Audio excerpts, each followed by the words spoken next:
Hi there, Star Citizens. There are many reasons why Star Citizen has drawn us to invest our time into the game. Now, when I first heard about the game a short few years ago, the concept sounded really bold and exciting, especially in a genre barely touched with the countless of sword and sorcery type multiplayer games out there. Then, when I saw Chris Roberts, the creator of the Wing Commander series, was going to head the development of Star Citizen, I knew quality was going to be top priority.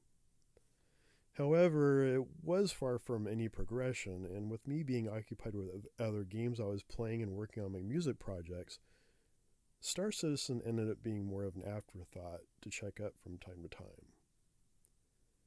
Then you have the game's financial plan, which also seemed a pretty big gamble. Do you remember Kurt Schilling's company, Studio 38? Well, they took a $75 million loan from the state of Rhode Island, and that didn't go so well. They went bankrupt. Then looking on Steam, there's monstrous amounts of Kickstarter and early access games, and unfortunately some of them never deliver. But then you do have some games like DayZ that have done pretty well so far in the campaign. Now, in the beginning, knowing Star Citizen was being built from the ground up through a crowdfunding campaign, and with the grand scale Chris Roberts wants the game to be at in the end, it very well easily could become the biggest game failure ever. But looking at today, it really does look like it's driving on a huge road of success. And Cloud Imperium Games, the parent company, they have been entered in the Guinness Book of World Records for having accumulated the largest crowd-funded campaign of anything, games or otherwise. Now, as great as that is, the game isn't finished yet, and it isn't what pulled me into Star Citizen. The level of detail Star Citizen presents to us is the best I've ever seen, and they are still improving what already seems impressive. There's a detailed star map with lore about the planet's economies, politics, and quality of life.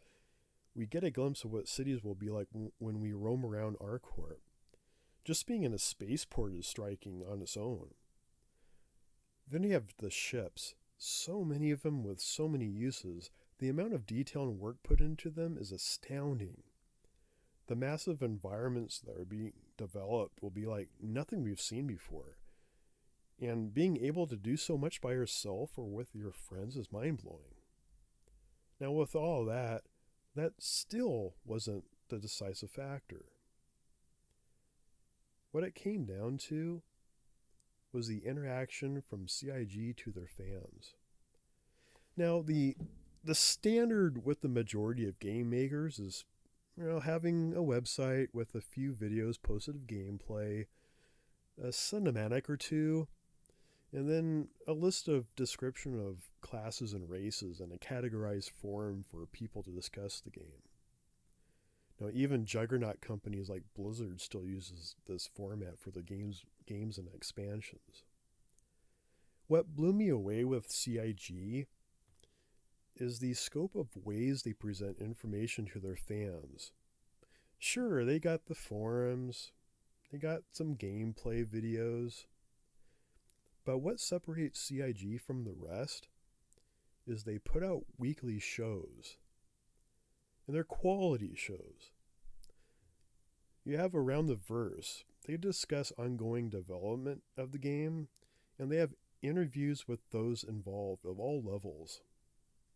Then you have Reverse the Verse, another weekly show, which is a bit more of a laid-back setting where they talk about the week, and then they answer some Twitch chat questions. Then you have 10 for the Chairman. It's another weekly show.